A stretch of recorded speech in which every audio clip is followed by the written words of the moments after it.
వనపర్తి జిల్లా కొత్తకోట పట్టణంలో సర్దార్ వల్లభాయ్ పటేల్ జయంతి ముగింపు వేడుకలు సందర్భంగా కూడా ఏక్తా యాత్ర ఘనంగా నిర్వహించారు. మహబూబ్ నగర్ ఎంపీ డీకే అరుణ జాతీయ పతాకాన్ని ఊపి యాత్ర ప్రారంభించారు. పట్టణంలోని బాలికల ఉన్నత పాఠశాల నుంచి చౌరస్తా వరకు కూడా సాగిన ఈ ఏక్తా యాత్రలో విద్యార్థులు, యువత పెద్ద ఎత్తున పాల్గొన్నారు.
జిల్లాలో నిర్వహించడం జరుగుతుంది.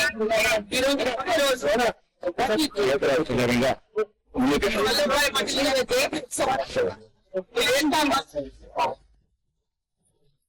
యువతలో నింపారట ఆకాంక్షతో ఈ దేశం ఒకటే ఐక్యతాభావంతో ఈ దేశం యొక్క అభివృద్ధి కోసం కలిసి ముందుకు ఆలోచనతో కేంద్ర ప్రభుత్వం సర్దార్ వల్లభాయ్ పటేల్ గారి యొక్క కృషికి వారి యొక్క జ్ఞాపకానికి చిహ్నంగా ఈరోజు జయంతి ఉత్సవాలకు నిర్వహించడం జరుగుతుంది. ఈరోజు మన మహబూబ్ నగర్ ఉమ్మడి జిల్లాలో 31 అక్టోబర్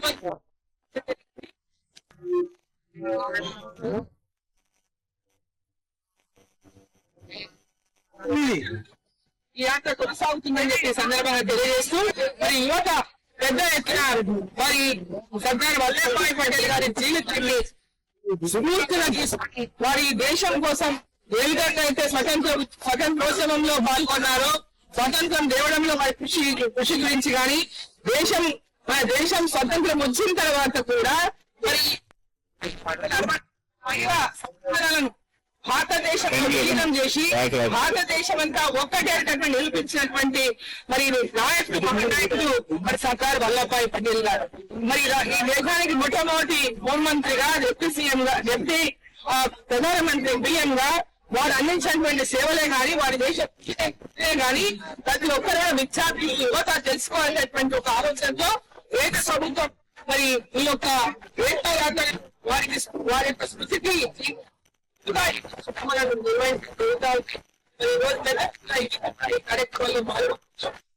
మన రాష్ట్రంలో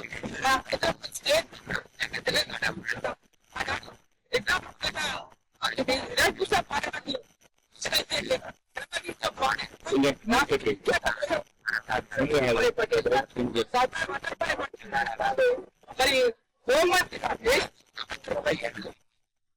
15 ఆగస్టుకు స్వతంత్రం వస్తే తెలంగాణ హైదరాబాద్ స్టేట్ కి మరి 48 17న స్వతంత్రం వచ్చినప్పుడు కానీ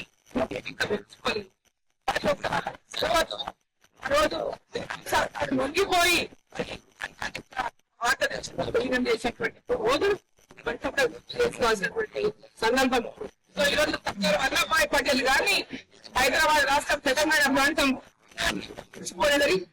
నుంచి కలిగించినటువంటి సర్దార్ వల్లభాయ్ పటేల్ గారిని ఈ సందర్భంగా తెలియజేస్తూ వారి దేశం